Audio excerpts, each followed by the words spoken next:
Hello সবাইকে, কেমন আছো তোমরা সবাই? আমি খুব ভালো আছি। আশা করি তোমাদের দিনগুলো খুব ভালো যাচ্ছে।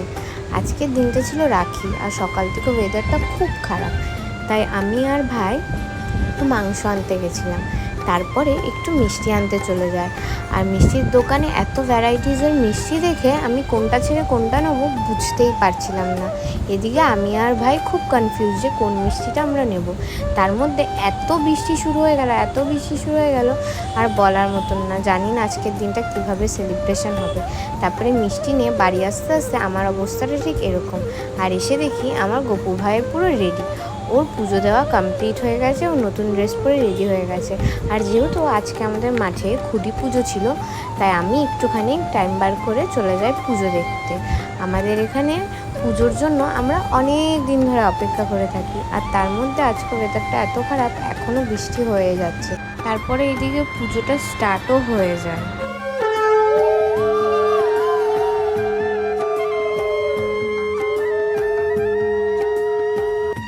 পুজোটা প্রত্যেক বছর বাইরেই হয়, যেহেতু এবার একটু এতটা বৃষ্টি হচ্ছে তার জন্য এবার ক্লাবের ভেতরে করা হচ্ছে। আর এদিকে আমাদের খুঁটি পুজো করা হয়ে গেছে, আর কিছুদিনের অপেক্ষায় মা আসা। আর বাড়ি এসে দেখি আমার দিদুন অর্ধেক কাজ করে রেখেছে। যেহেতু আজকে যে চিলি চিকেন বানাবো তার জন্য আমার উপরেই দায়িত্বটা পড়েছিল। আমি চিলি চিকেন বানাবো আর ভাই ফ্রাইড রাইস বানাবে। তারপরে আমি স্নান করে রেডি হতে চলে গেলাম। আর এই যে ড্রেসটা দেখছো, এটা আমার বেস্ট ফ্রেন্ড আমাকে গিফট করেছে। ও মায়াপুর গেছিলো, তখন আমার জন্য এই ড্রেসটা নিয়ে এসেছে। একটুখানি একটা ছোট্ট টিপ আর একটু লিপ বাম দিয়ে আমি রেডি হয়ে গেছি। আমাকে কেমন লাগছে সেটা কমেন্টে বলতে ভুলো না। তারপরে চলে গেছিলাম সব কিছু গুছাতে। আর এইদিকে আমার রাখির প্লেটটা গোছানো হয়ে গেছে। আর এই দেখো, আমি এই রাখিটা কিনেছি। জানি অতটা ভালো না, বাট কি করব।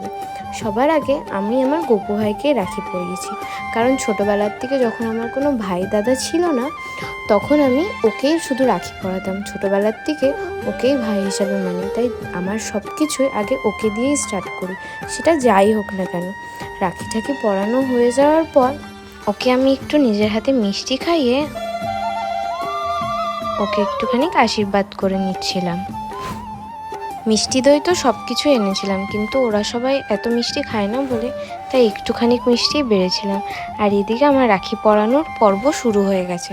তোমরা দেখতে থাকো সব কিছু। আমরা আনন্দ ফাজলামো ইয়ার্কি ঠাট্টা সব কিছু করেই রাখি পরাতে ভালোবাসি। এখানে যাদেরকে দেখছো সবই বলতে গেলে আমার দাদা, শুধু দুজনকে বাদ দিয়ে। কিন্তু ওদেরকে দেখলে মনেই হবে না যে ওরা আমার ভাই নাকি দাদা। আমার থেকেও লম্বা, আর দেখলে বড় বড়ই লাগে আমার থেকে, তাই বুঝতেই পারবে না যে কোনটা আমার দাদা আর কোনটা আমার ভাই। এখানে এই যে আমি এখন যাকে রাখি পরাচ্ছি, এ হলো আমার এক ভাই। ও এত চুপচাপ, ওকে কোনো কিছুতেই কিছু করাতে পারবে না। খুবই চুপচাপ আর শান্ত ছেলে।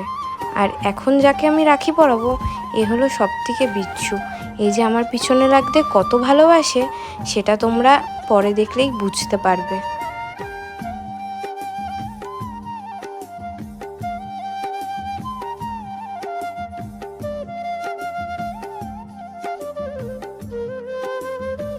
আর এটা হলো সব থেকে বড়। এখানে যতগুলো দেখছো সবার থেকে কিন্তু বড়। দেখলে কিন্তু বুঝতে পারবে না, মনে হবে কি সবাই বড়, কিন্তু ওই হলো আসল সব থেকে বড়। আর ওই আমার অনেক হেল্প করে দিয়েছে, ফ্রাইড রাইসটাও ওই বানিয়ে দিয়েছে। আর এটা হলো আমার নিজের ভাই। নিজের বলতে কি হবে, সবার লাস্টেই রাখি পরা। এই দেখো, ইয়ার্কি ফাজলামো করার আগে আমার ভাই হলো এক্সপার্ট। আর এটা হলো আমার বড় ভাই, আমার মাসির ছেলে। ও অনেক দেরি করে এসেছিল, তার জন্য ওকে লাস্টে সবার শেষেই দিতে হয়েছে। আর আমি সবার জন্য যে গিফটটা কিনেছি সেটা হলো এই ঘড়িগুলো। কেমন হয়েছে অবশ্যই জানিও। খাবার টাইমে আর ভিডিও করিনি, তাই আমি যখন খাচ্ছিলাম একটু ক্লিপ নিয়ে নিয়েছিলাম। আজকের ভিডিওটা কেমন লাগলো অবশ্যই জানিয়ে যেও। বাই।